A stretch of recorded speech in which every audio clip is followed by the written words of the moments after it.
నమస్తే, welcome to Bharat spice channel. నేను ఇవాళ మీకోసం నెల్లూరు చేపల పులుసు తీసుకొచ్చానండి. చిన్న చేపలు అనమాట, గండి పక్కిలు అంటారండి వాటిని. వాటితో చేపల కూర మా నెల్లూరు స్టైల్లో ఎలా చేస్తారో చూపిస్తానండి. చూస్తేనే కలర్ఫుల్ గా చాలా బాగుంది కదా అండి. నోట్లో నీళ్లు ఊరుతున్నాయి, తినేయాలనిపించేట్టుగా ఉంది కదా. అందులోని కుండలో చేస్తే ఆ రుచే వేరండి, చాలా బాగుంటుందండి కూర అయితే. పదండి ఎలా చేయాలో చూద్దాము. ముందుగా చేపల క్లీనింగ్ అనేది చూసేయండి. కొంచెం పెద్ద చేపలతో పోలిస్తే చిన్న చేపలు చేయడం కొంచెం కష్టం అండి. ఒకసారి ఆ ప్రాసెస్ అంతా చూసేయండి. ఉప్పు నిమ్మరసంతో కూడా మంచిగా శుభ్రం చేసుకోవాలన్నమాట. ప్రాసెస్ అంతా ఒకసారి చూడండి.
ఇక మనం కూర చేసేద్దామండి. ఇప్పుడు కుండ పెట్టుకుని దాంట్లో 4-5 స్పూన్లు ఆయిల్ వేసుకోవాలండి. చేపల కూరలో ఆయిల్ అనేది కాస్త ఎక్కువే పడాలండి, లేకపోతే బాగుండదు.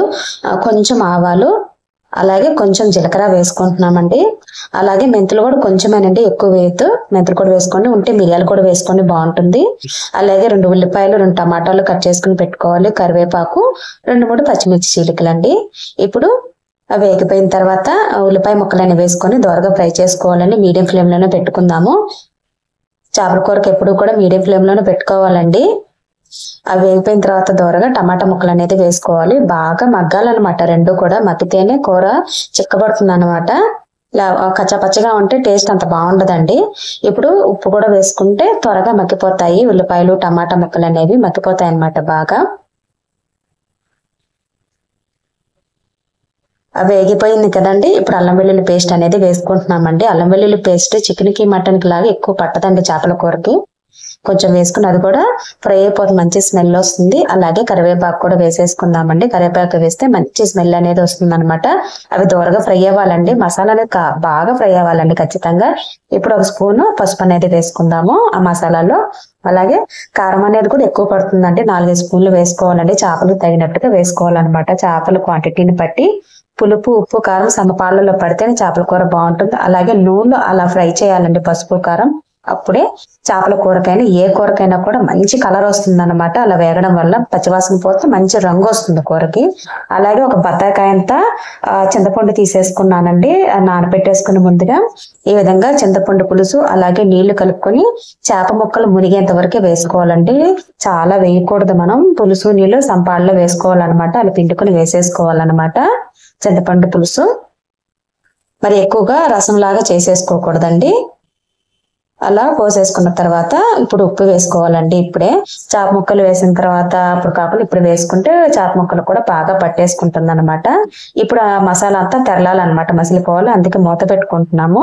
ఇది చూసారా, మసిలిపోయినాయి అనమాట, బబుల్స్ వస్తున్నాయి కదా. ఇప్పుడు ఈ చేప ముక్కలన్నీ ఒక్కొక్కటిగా వేసేసుకోవాలండి. అవన్నీ కూడా ఇవి చిన్న చేపలు కదా, అందుకే 2 భాగాలుగా కట్ చేయలేదన్నమాట. పెద్ద అయితే చిన్న చిన్న ముక్కలుగా కట్ చేస్తాము. ఎప్పుడైనా కూడా చేపల కూర వండేటప్పుడు గుర్తు పెట్టుకోండి, గరిట పెట్టుకుని తిప్పేకూడదు, పిసిరి అయిపోతాయి. అలా క్లాత్ పట్టుకుని తిప్పుకోవాలన్నమాట. చేప ముక్కలు అనేది ఆ పులుసులో మునగాలి, అంతే తప్ప గరిట పట్టుకుని తిప్పేయకూడదు. ఎప్పుడైనా చేపల కూర మళ్ళీ 12-15 నిమిషాల కంటే ఎక్కువ ఉడకకూడదండి. చిన్న చేపలు అయితే ఇంకా ఫాస్ట్ గా ఉడికిపోతాయండి. ఏదో సామెత చెప్పినట్టుగా చేపల కూర అయితే ఎక్కువ ఉడికి చెడిపోయిద్ది, చికెన్ మటన్ లాంటివి ఎక్కువ ఉడక చెడిపోయిద్ది అంట. ఇప్పుడు ఒక 5 నిమిషాల తర్వాత పచ్చిమిర్చి కొనలు కొంచెం తుంచేసుకుని అందులో వేసుకున్నారంటే పులుపు, ఉప్పు, కారం అన్ని పట్టుకొని పచ్చిమిర్చి కూడా సూపర్ గా ఉంటుందండి తినేదానికి. ఒక 5-6 నిమిషాల తర్వాత చూస్తే బాగా చిక్కపడిపోతుంది, చూసారా అండి. ఇప్పుడు మసాలా వేస్తున్నాము. మెయిన్ ఇంగ్రీడియంట్ అనమాట ఇది. ఆవాలు 1 స్పూను, మెంతులు 1 స్పూను, జీలకర్ర వచ్చేసి 1/2 చెంచా. అవన్నీ దోరగా ఫ్రై చేసుకోవాలి. బాండట్లో ఫ్రై చేసుకొని పొడి చేసుకోవాలండి. ఆ పొడి ఇందులో వేసేసుకుంటున్నాము. చివరిగా కొత్తిమీర కూడా చల్లుకొని ఒక్క నిమిషం పాటు ఉడికించుకోవాలండి. ఓవరాల్ గా 12 నుంచి 15 నిమిషాల్లో వండుకోవాలన్నమాట.